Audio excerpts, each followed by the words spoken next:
platforms like Integrity. We have platforms like Backcrowd. We have Synac Red Teaming. We have there are a bunch of other platforms, but currently I think HackerOne is the largest of them all because we have even companies from Kenya enrolling on the platform.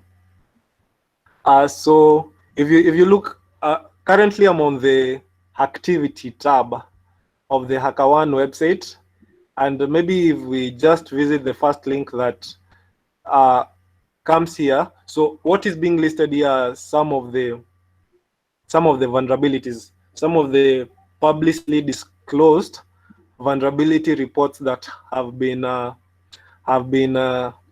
submitted by reporters. So if you look at this first one here, you can see that the title of the vulnerability is that Next Cloud Desktop Client RCE via malicious URI scheme. So RCE stands for Remote Code Execution via URI, Universal Resource. Now look, I'm forgetting that acronym. So the URI is also like the URL. So if you click on it, okay, so here we have the reporter who is calling themselves 7S69, and the program that they reported this back to is known as Nextcloud. So if you hover over the Nextcloud, the company, you'll see that this company has issued $2,300 to hackers in the last 90 days.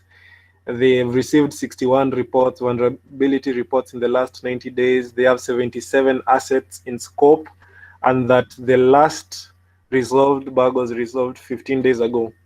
So if we click on the link,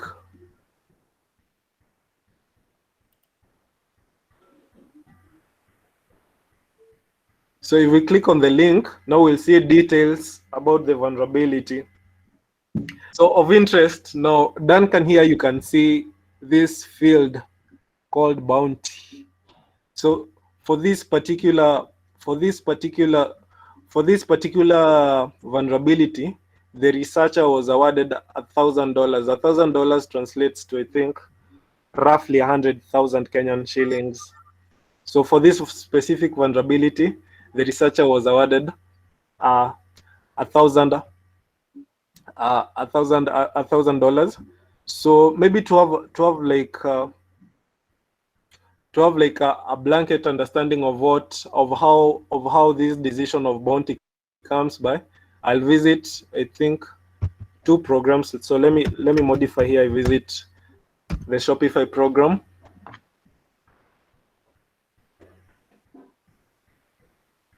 So bug bounty hunting entails a lot of things, and like I'm randomly mentioning a few aspects, but if anybody is interested in venturing into it, there's a lot that you learn. But the good thing is that resources are available both online, and you can also link up with people on platforms like Twitter who will increase your knowledge and understanding of bug bounty hunting. So if you look at this is the Shopify program. Shopify is a commerce platform, and here on the reward section you can see that for this program they are awarding $500 for a vulnerability with a low score, and they're awarding $30,000 for a vulnerability with the score of critical. So so there's a whole explanation on the system known as Cvss that calculates the impact of a vulnerability and classifies it whether it's low, whether it's medium, whether it's high, or whether it's critical. So you can look at it here, the Cvss bounty calculator.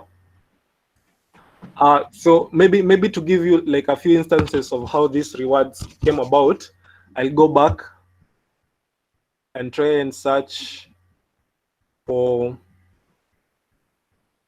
sample reports that I can use to illustrate how you can hack, how you can hack and earn money through hacking. So in the meantime, Pinto, would you like to explain the Cvss scoring system and how it's used to give vulnerabilities classify vulnerabilities as either low, medium, high, or critical? Okay, for me, I've never learned about CVSS score. I only hear about it, but I think it's how an organization might try to calculate how how critical an issue is. Yeah, I think it's this that and how they I don't know they look at. Is it what is it? Access? How easy is it to exploit? Something like that. Okay. If we get time, I'll try to like talk briefly about the CVSS scoring system. It's a simple system. I think the main use of CVSS is try to assess the damage that a vulnerability can cause to a Application. uh yeah, an application or the website. So I'm looking. There's a specific report I'm trying to look for. Okay, in the log. Let me try and access it through the reporter.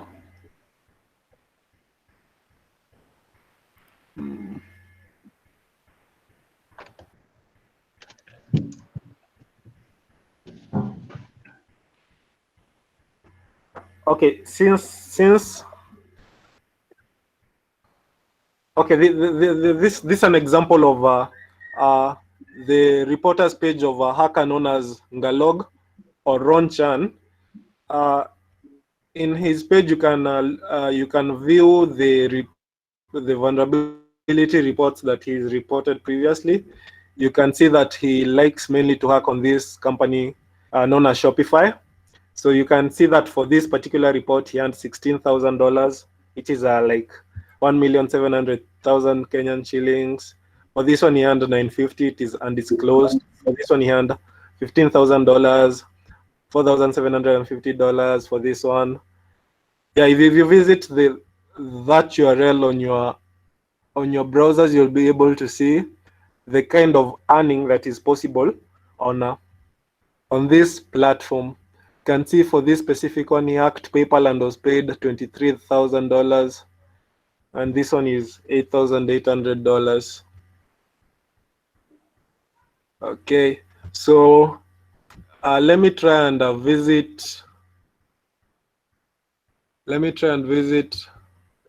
I'm not sure I'm allowed to do that. I would have visited a private program, but I'm not sure whether I'm allowed to do that.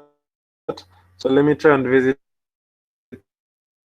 like a public program in some of. So I want to try and explain the CVSS scoring system to look at how vulnerabilities are classified.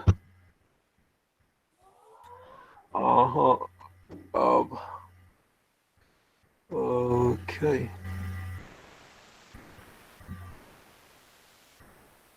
Okay, I'm not allowed to do that. Launch directly.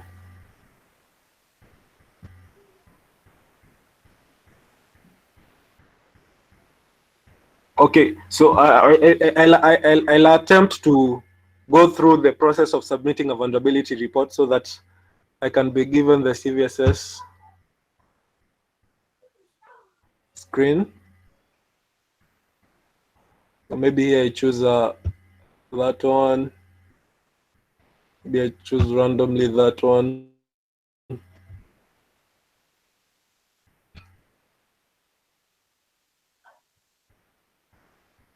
Okay, so here we have maybe I bring the definition. I end up forgetting CVSS. So you can all see the definition of the CVSS. It means that it stands for Common Vulnerability Scoring System.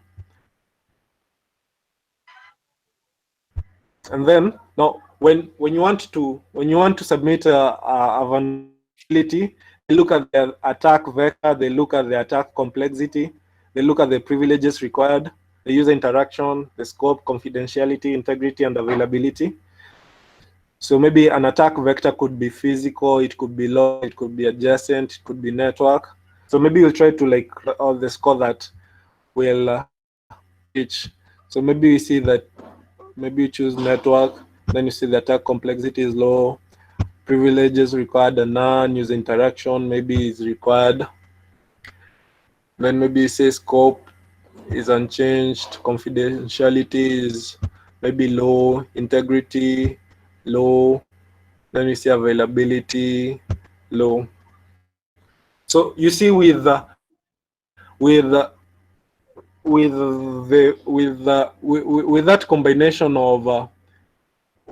combination of aspects, we will have a score of medium. So maybe on the Shopify, let me duplicate this. On the Shopify program, a vulnerability with a score of medium.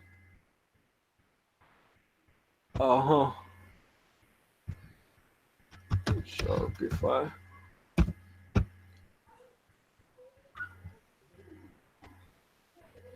So on the Shopify program, a vulnerability with a score of medium will earn you a minimum of $1,000 in bounties. So we can have any combination of these fields, and then you'll get your scoring there. So I'll just close that.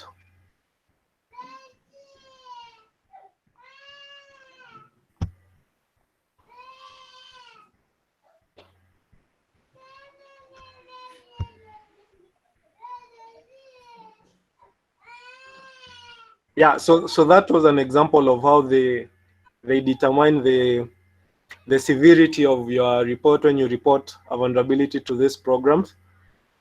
So some of the attacks that some of the vulnerabilities you see people getting here include SQL injection. Then you can maybe turn that into a remote code execution. We have attacks known as CSRFs. We have attacks known. We have attacks that enable command execution. It is, I think the whole range of attacks that can be used on web application is wide.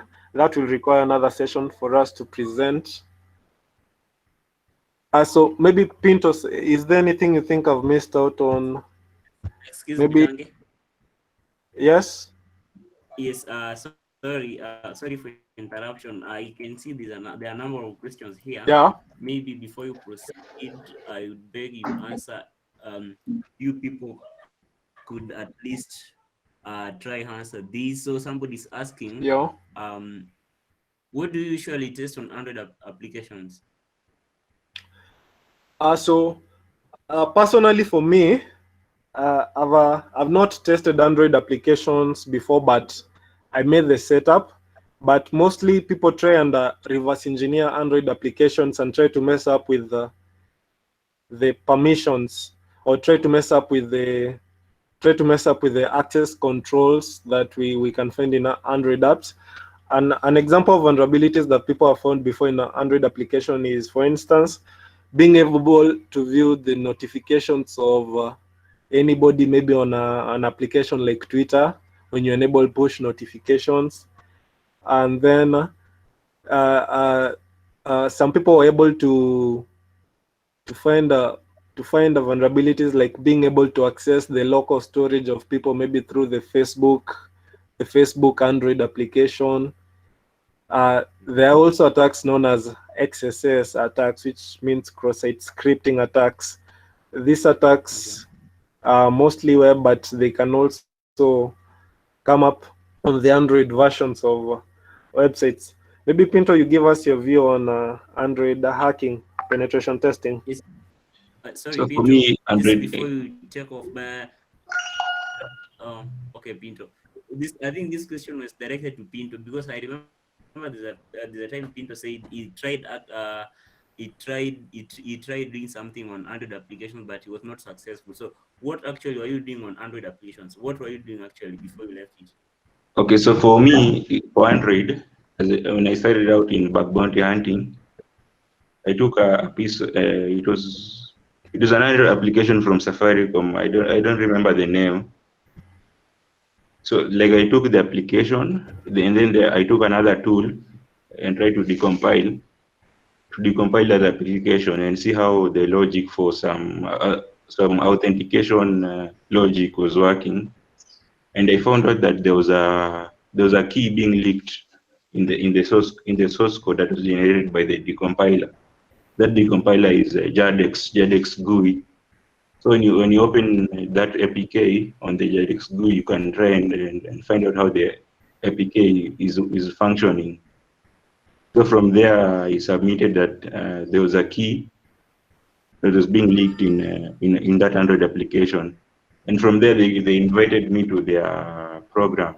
But I think that vulnerability that I found, they could not award me if I had submitted it on their private program, because from then I submitted another vulnerability about another of their Android app. I think it's called Zulip or something like that.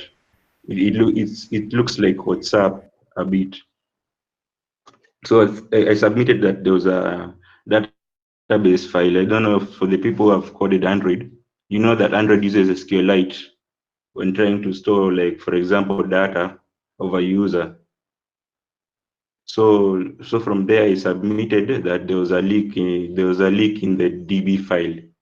But the problem was that in Android you cannot get access to the application directory unless you get root on that phone, which is very difficult to do when you're an attacker. So I didn't get rewarded for it. But there are also other many vulnerabilities for Android applications.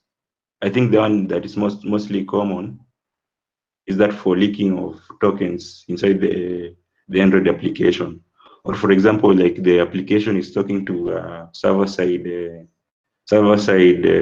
application, let's say Firebase, and then there could be some logic bug in the Android application. Let's say, for example, trying to access a resource with an ID, let's say 500 for user A, and then when you place 501, you get the details for user B. I think that's another common vulnerability that is there in Android applications. So I think that answers the question for me. Oh, thank you for that question. Maybe I'm seeing you're running out of time. As I want to, there's somebody here saying talking about SQL injections in Android apps. So just before he speaks, which I bet is not going to take long to say this, maybe for the sake of time. Then Pinto and Tangi, I'm asking, do you think you are going to have some session for? I mean, today the time left or the time remaining for us? Are we going to have some? Can we have some time for live? I mean, okay, just live demonstration of what we were talking about. Just a brief of it, like even if it's an intro one, at least just doing something small, practical. No, because we've heard much of theory. If we can at least have something practical, kidogo, for the few minutes that are remaining, it will be grateful. So as you think about that, you can come after the guys. After Musyoki, which I bet is not going to take more than 2 minutes to answer this question, to say about the SQL injections in Android. So Musyoki.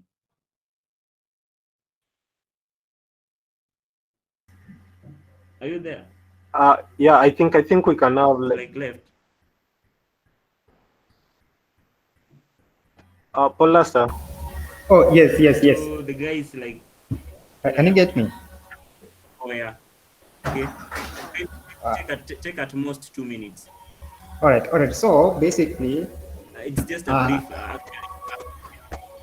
Okay, I'm not that much into Android security, but there are some cases where in Android we need data input to be inputted in some forms. So in this case, the users can, or rather the pen testers can try to test where there is presence of SQL injection, because SQL injection occurs where maybe the data that is being inputted or data that is being submitted in a form is not filtered. So in this case, it may lead to exposure. of the database or exposure of some sensitive data into the database. So SQL injection, just like in the websites, it is possible to be found in an Android application where the data Thank that is being submitted in a form is not sanitized or filtered well. Okay, thank you. Thank you. So Peter and Brian, kindly, so tell us, what do you have for now? What can we do with the time left? Kindly, if it will be practical, if it's, I mean, if it will be great, kama itakuwa practical actually. Yes, so Then I've learned I'm 1 minute back. Yeah, I get the audio later. Late. okay, so I think because this is an ambush, we'll try and maybe Yeah, it's not. we'll try and illustrate maybe the like a nutshell of the process of approaching a target, and maybe there's an aspect called reconnaissance, which is also another topic on its own that can be discussed in another day. Though I think the reconnaissance in a nutshell is the preliminary steps you take before attacking a target. Like you try and gather information about the target, try and like find out more about the target, what technology it uses, something like that. What activities, or what's the purpose of the system that you're attacking. I think maybe I and Pinto can try and illustrate our approaches, because everybody has their individual way they approach a target. So I think Pinto and I will each showcase the approach they take. If that's fine with you, Pinto. Okay, so for me, let's say, for example, I want to approach a bug bounty program Yes. that offer you. Sorry. Yeah, we are listening. Okay, sir. So when you're approaching let me share my screen first.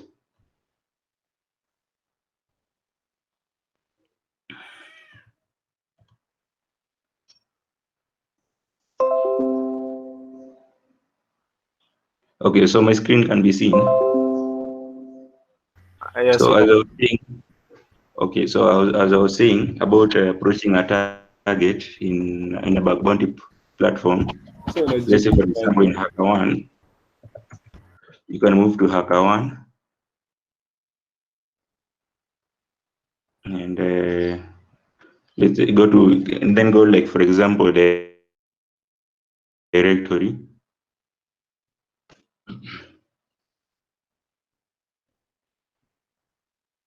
So here in the directory, they list the available programs that are there for testers to test in their platform, to test their platforms. I don't know how many there are, but there are past, I think, 5,000 programs, public programs. So there's a public program and there's also a private program. Public programs are the ones that you can see on here in the directory, but those private you can only see when you get an invitation. And and for you to get an invitation, you're supposed to have hacked in a public platform first to get something called the reputation. So let's say, for example, I take let's say for example, eToro.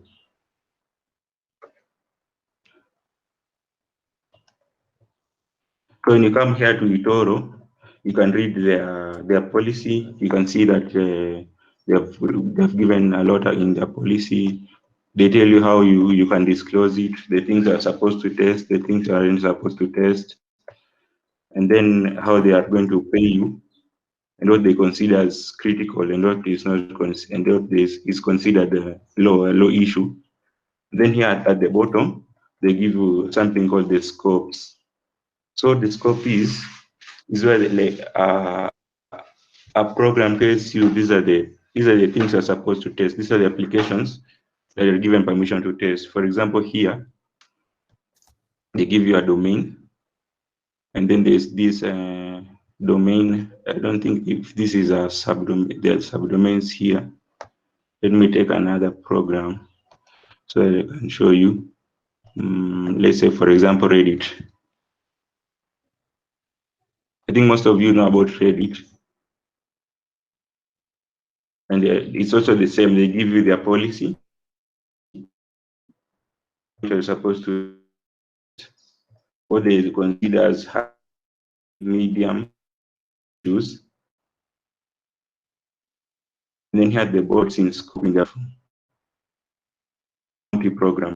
So you can see subdomains there's given permission to, and then there's something name, and the name is normally structured, the root name, and then you will be the name of. In these organizations, there's something called domain. These are just web that these accomplish different tasks. There's ads.reddit.com, there's .com. And for example, here they tell you can even the permission on not and its domains. So for you to find those subdomains, start testing. There's something called enumeration, subdomain. Let me bring my screen here, my terminal here. So there are normally some tools that have been built by the community that can help you do these tasks. There's this one which is the most common. It's called the MS. I don't know if they have it. And then there are others. Those MS it's a lot for a beginner to use because it has a lot of functionality. But there are others which are simple to use. Like for example, go find. There's this one called Sublister. Let me go to tools. Enlarge your terminal. My terminal or my Zoom. Zoom. It's you can see it. It's cool now. It's cool. Oh, it's okay. So here these are tools that I've downloaded from a Git repository of somebody who is famous in the bug bounty community. His name is Namsek. So he gives you a repo, a script that helps you download all these tools that you are required to have to perform this enumeration. And one of the tools that he has is called Sublister. So Sublister is just a Python script. You can see by the extension name. You can see how it works. Let's see.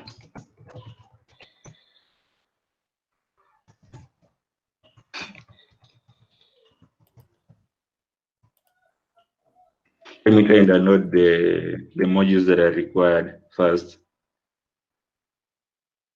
And then now you can see the flags that have been given, or how you can be given the -h flag. It gives you how the tool is used and what each flag does.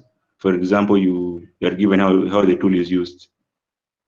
So now here we can enumerate for Reddit, for example. So you can say Python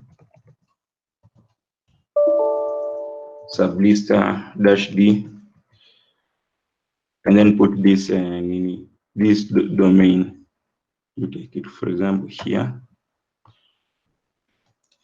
and then you give it, for example, this. What this does, it will look for every subdomain that is in snowguards.net. When I hit enter, it now tries and look for those subdomains through something called a passive enumeration.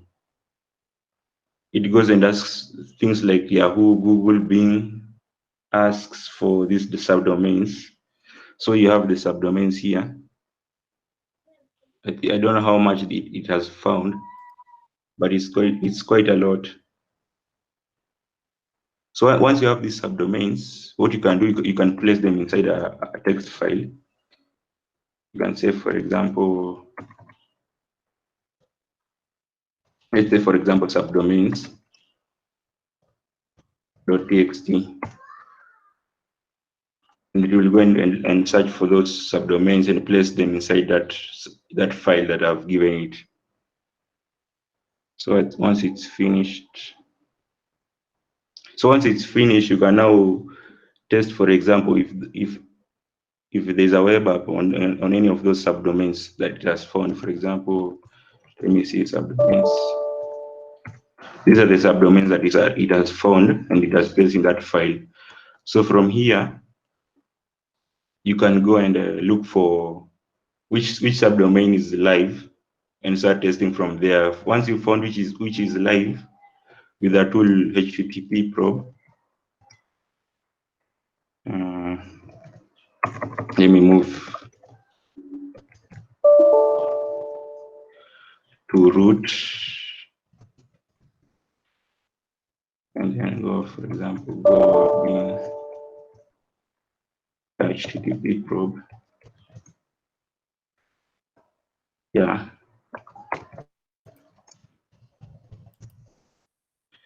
So I can cut subdomains.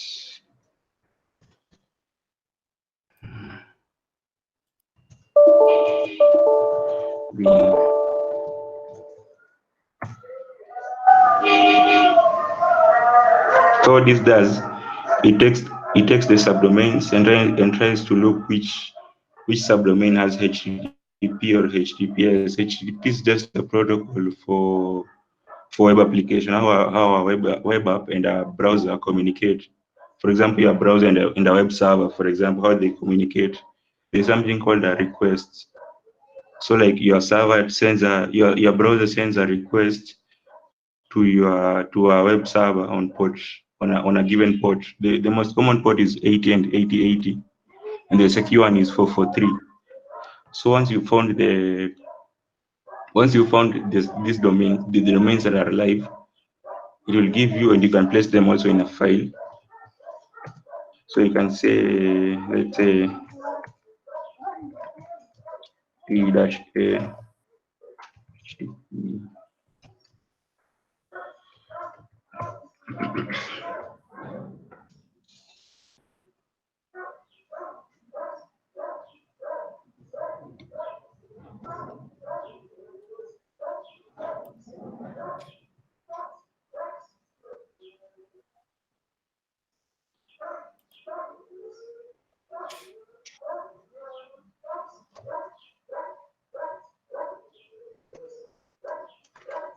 I don't know if my internet connection is slow or it has finished. So once you have these HTTP ones, you can look at them manually on your browser. Like, for example, you can take, for example, you can take, for example, let me take this one, for example, and trying to see how which one is live.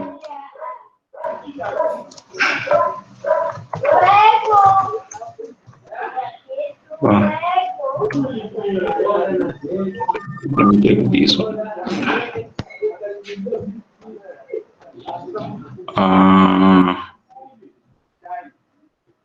Let's say github.snuggets.net.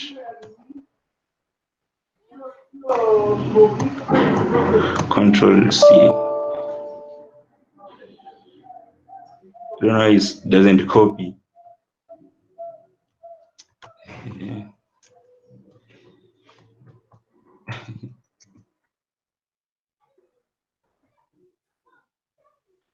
Like, as you can see, we have found a subdomain.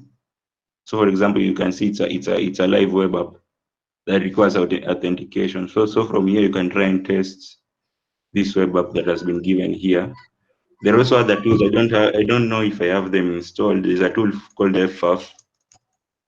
It can help you brute force like a directory, the path of a web application. Let's say, for example, here in the URL, instead of looking for login, let me see. Let me go, like, for example, to www.reddit.com.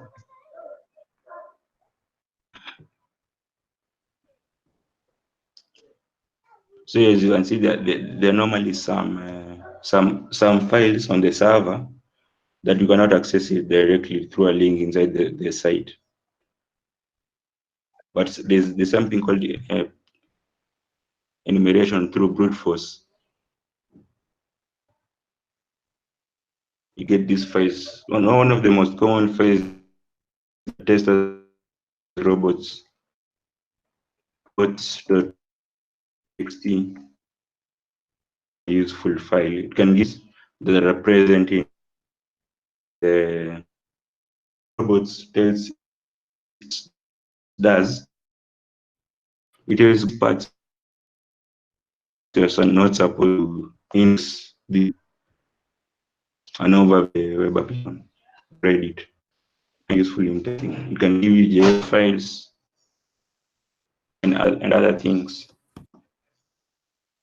So I don't know if we time something else to add, you could add, because running out of, and you could have other tools for a script. We were only left with like 6 minutes, so I don't know. Polasta, how do you want the minutes that have been left? First of all, something was going on. I don't know why it's ending soon. No, it's not that I'm ending soon. I've run out of tools. I did not install most of them. I think Pinto has a new system, so he's yet to install the tools that he normally uses, because they're like a plethora of tools. Hey, it's wrong. Yeah, there are many tools that can be used. Okay, got you. Then I'm happy. So you can continue. You can continue from where it's left to.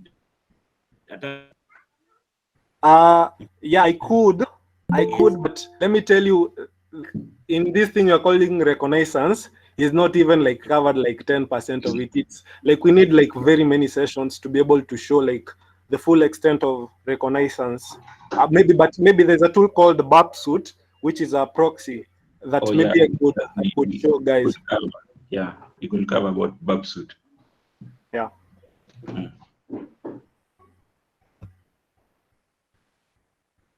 So I can share my screen. Yes. Yeah.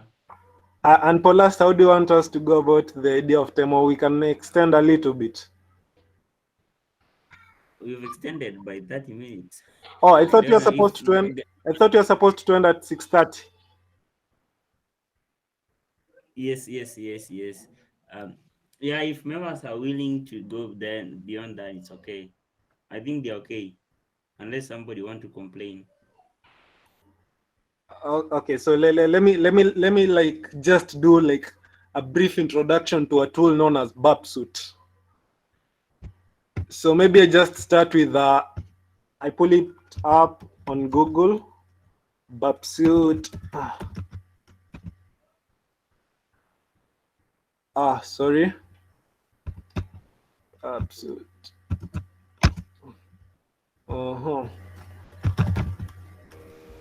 So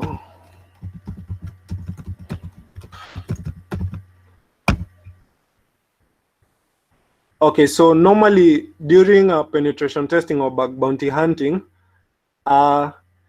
we all know that communication between a web app and its servers happen through a communication protocol known as HTTP, which stands for Hypertext Transfer Protocol. So Hypertext Transfer Protocol is how web apps communicate with their servers. It's how whatever you see on your screen is communicating with the backend. It's how the front end communicates with the backend, communicates with other systems using the protocol known as HTTP. So it is very vital for a hacker or a penetration tester or a bug bounty hunter to be able to view this behind the scenes communication. It offers very deep or very important insight as to the working of the web application. So let me share my screen so that I can show you the tool that is most widely used. So the name of the tool is Bapsuit. We have other we have other tools, but Bapsuit is the most widely used. So let me pull up my screen.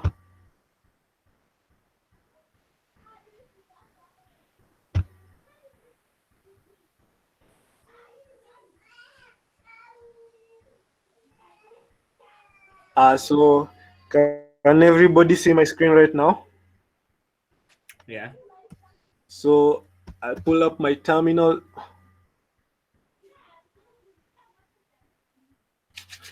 So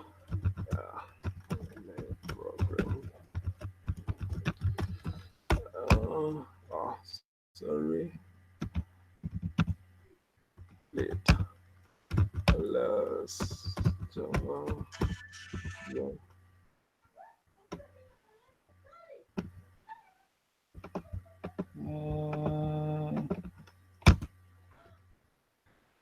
So Bapsuit enables you to carry out a variety of tricks or a variety of operations. You can even change what is being passed through the front end and back end by tweaking things in Bapsuit. So let me run that.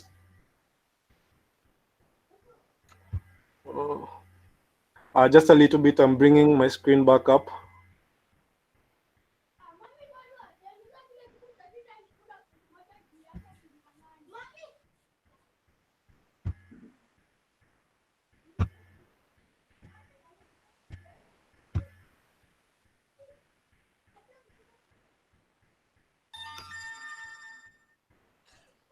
Okay.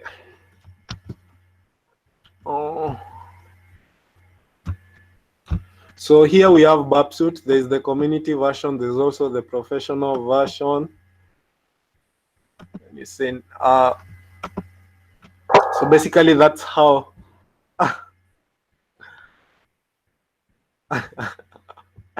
No, I'm saying is that OP link your cracked version. You can get it. You can get it if you look deep enough.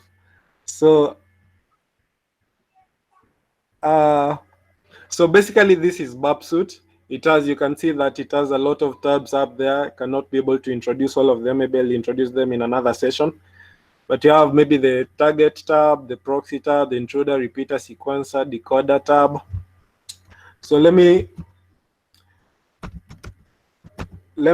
turn my proxy on because I think it's off. So basically, you usually configure your browser to be able to pass traffic through Bapsuit.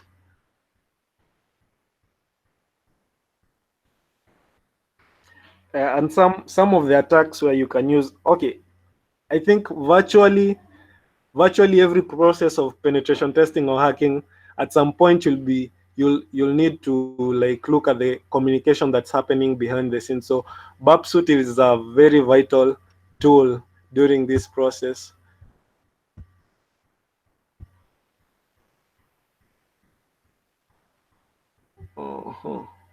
So already you can see that there's a request trapped here from our ongoing.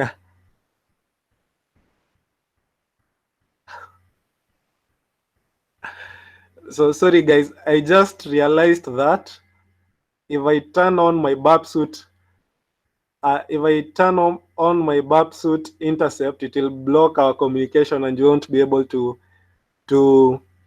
listen to me unless I configure the Firefox browser, which I'm yet to do.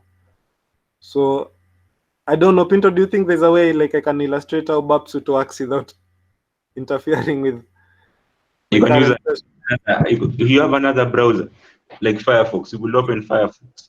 Yeah, I could use Firefox. Oh yeah, I could use Firefox. But now the problem, you see, like I think Firefox. I've not yet set up Firefox. Oh. But maybe I'll just try to like give an overview of how Bapsuit works. You could intercept a HTTP website. A website using HTTP, not HTTPS. Let me see if there's a. So Like for example, the website that I have for nullsec hype. Yeah. Hmm. Okay, let me see.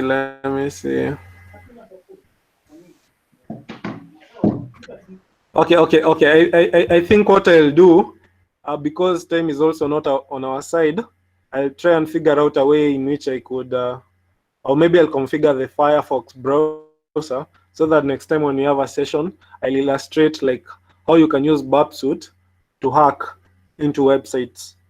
So maybe I'll go through like a few of the tabs here.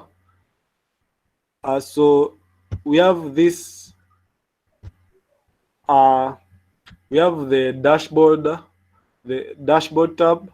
You can see here some of the issues. So what Burpsuit does is that it scans the traffic between your browser and the internet. So here you can see that it's presenting me with some issues. This normally are low severity issues or informational issues, but during an active scan it can report critical or even high severity issues. So we have the targets tab where you can see like some of the URLs it is visited. You can look at some of the targets here. You can maybe even put maybe play.google into scope and exclusively hack on that target. Then we have very many tabs. I won't be able to introduce all of them right now. So we have the proxy tab where you do the configuration. You tell the proxy on what port you want it to trap or to intercept HTTP traffic. You tell it the domain. Currently, you see I'm trapping traffic on my local host. Then there are a bunch of other requests or intercept rules down here. Then we have Intruder Tab. This is mostly used for brute force attacks. Brute force attack is a hacking technique. I think most of you are familiar with it. We have the repeater tab where you can simulate the browser, like you can look at the request and the response you get to a specific request. We have the sequencer tab. We have the decoder tab, which can be used to decode encoded things, encoded strings using these encoding schemes here, HTML, the 64 ski hex, etc. The comparer, compare requests, the extender. Here you can add, I think, modules or extensions that can help you in your hacking. You can see here you can sort them by popularity. Then you have a bunch of other tabs which I've never used myself, but the ones that I've introduced to you are the ones that are mostly used. So we have, for instance, this repeater tab. It's very essential. It really comes in handy when you're like attacking a target. So we do have Burpsuit alternatives. For instance, one shortcoming of Burpsuit is that it can only trap HTTP version 1 and version 2 traffic. No, HTTP version 1 traffic, but I think it cannot trap HTTP version 2 traffic. So I think there are people who have tried to make other proxy softwares that can be able to enable hackers or penetration testers to trap this kind of traffic. So I think I leave it at that in the interest of time, and maybe during another session when I will have set up the Firefox browser, I'll illustrate like uh, I'll do a mock-up hacking session and show how Burpsuit can be used, and show how Burpsuit can be used to like in a real hacking or in real penetration testing. So Paulasta, how do we proceed from here? Um, um, Thank you so much. I ran out of words actually, but it's like we are coming to the close of it, to the end of it. So I just want to open the floor for anybody with question, suggestion, anybody with any comment to put across, kindly let's take few minutes. If we can do it in less than 3 minutes, it would be great, by the way. So the floor is open for anybody with any comment, suggestion, challenge, maybe concern. Yes, kindly.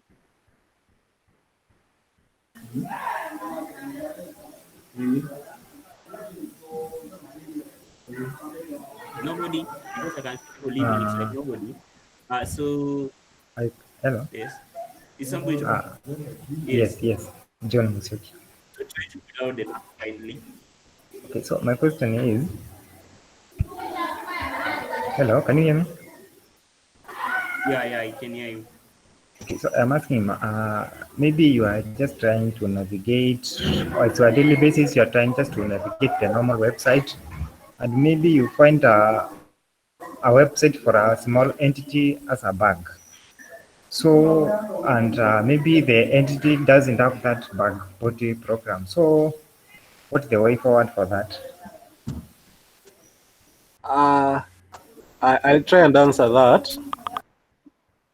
So I think coincidentally somebody else had asked me the very same question today. So first and foremost, you don't want to be messing around with people's web apps or people's websites. Yes. It can land you into trouble. It's a crime. It's a crime to try and do any kind of penetration testing without permission. Uh, in Kenya, the cybersecurity laws are not that strict, but if you try and attack like a big company or something like a bank, you see they keep logs of requests being made to their servers. So there's a particular incidence. There's a particular incident with Safaricom. I think an engineer was sued and even I think fined. I don't know whether he was fined or jailed.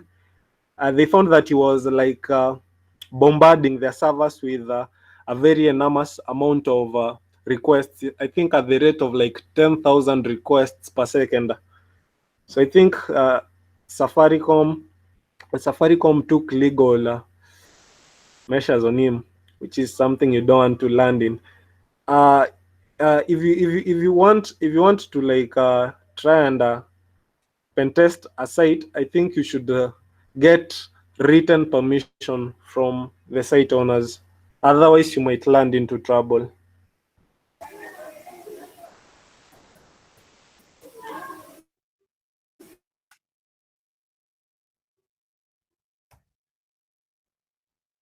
Okay. Thank you. I think you answered, right? So somebody else with the question. I think we so any I have my members here. So Pinto, any official that is around, so kindly say something if you have.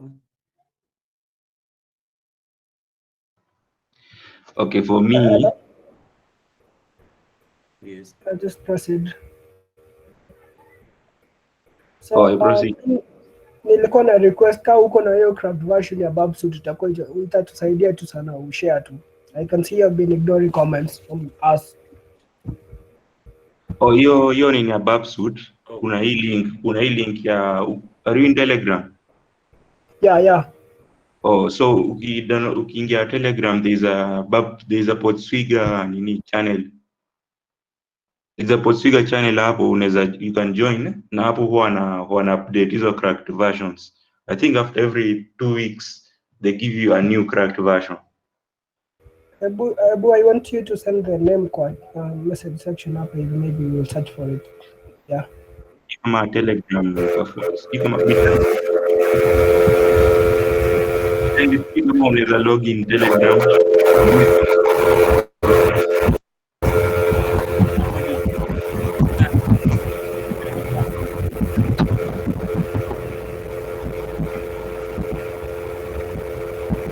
Hey, I'm on Telegram.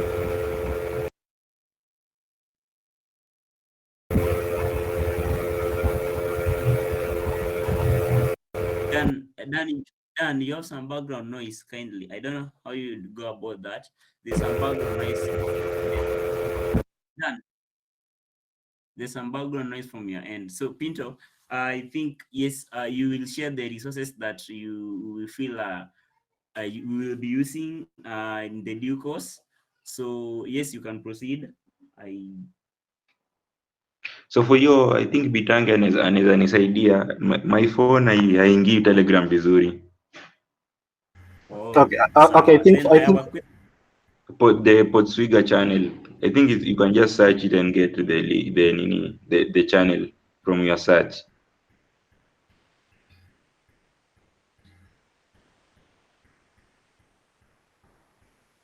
Okay, so then again, Pinto, I have a question that I wanted to post directly to you.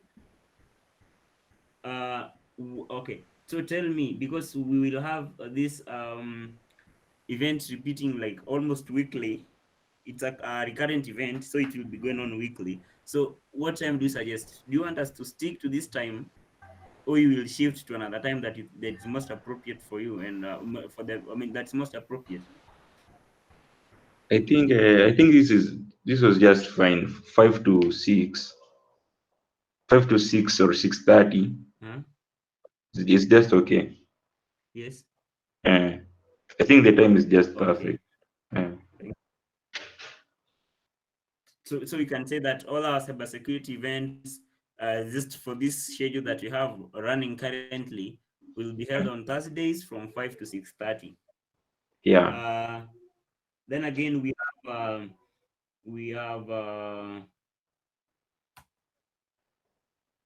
so we have our Slack channel, so you can check there. You can check there the chat section. So we have a Slack channel. So we have a Slack channel for cybersecurity, so you can join there so that you follow more communications over there. We also have a WhatsApp group, so you will join. Okay, yes. So anybody with any communication, so Victor, you're around. Steve, anybody with any announcement, anything to pass across, or anything to say? I can see Victor is still around. Steve is around. Yes, I can see. Victor, do you have anything to say? Vic, it's somehow away. Steve. Okay, Steve, yes. I think I don't have anything to say. Like the session imekuwa fiti. Thanks, guys. Oh, thank you. I it's okay. It's like the members had left. Okay, so Pinto, you can tell us what to expect next time. Like, yes, what should we have at hand then when we are joining next time? I think next time we'll take a look at Babsuit. Babsuit it's a good it's good to know how it works and more about how it's used for web testing. Okay. Yeah, somebody has asked on the chat, is knowledge on programming important?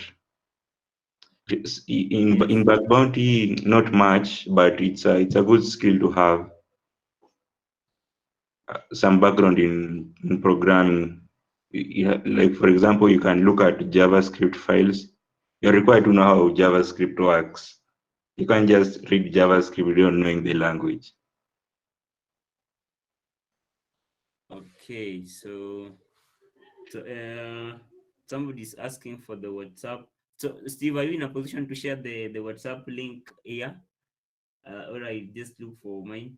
I think yeah, Steve. Oh, Dan, are you in a position to share the WhatsApp? Let me share. The chat. Yeah, just share on the chat kindly.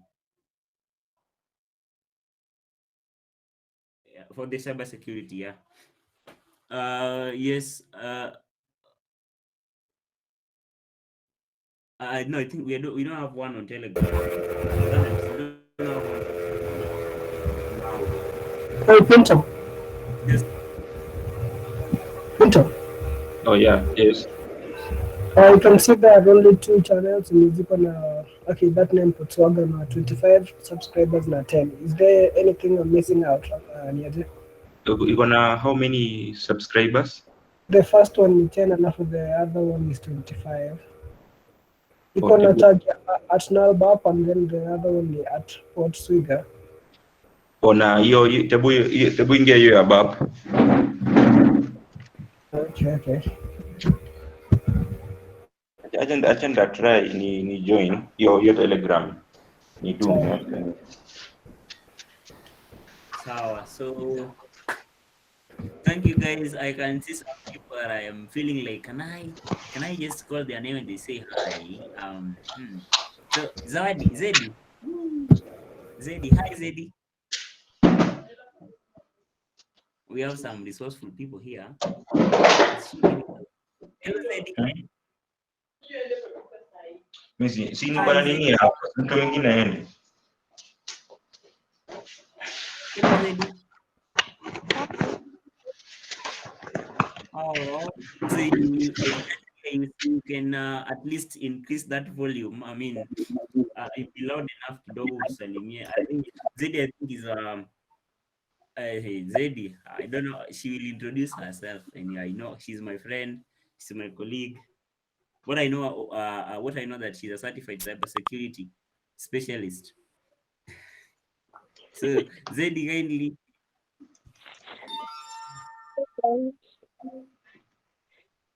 That's okay. First, I want to say thank you for the session. I'm learning.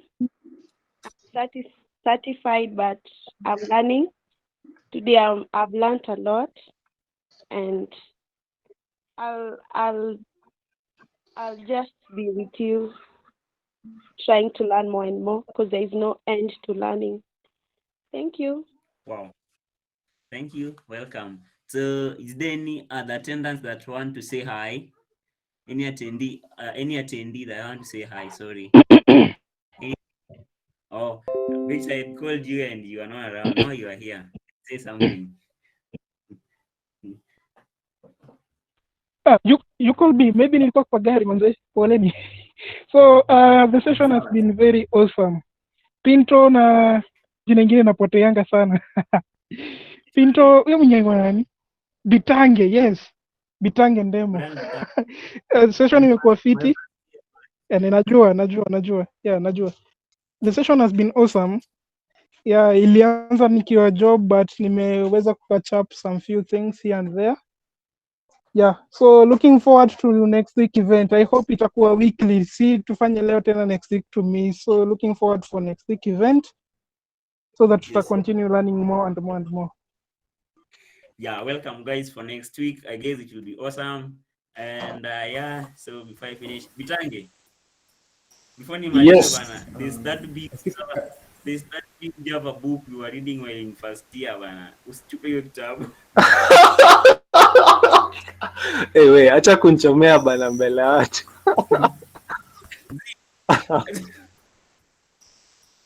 So guys, from my end, I think I don't have anything to add. So Excuse I a don't bit. have anything to add from my end. So I'm so grateful and thank you for attending. I believe yes. Yes, Msioki.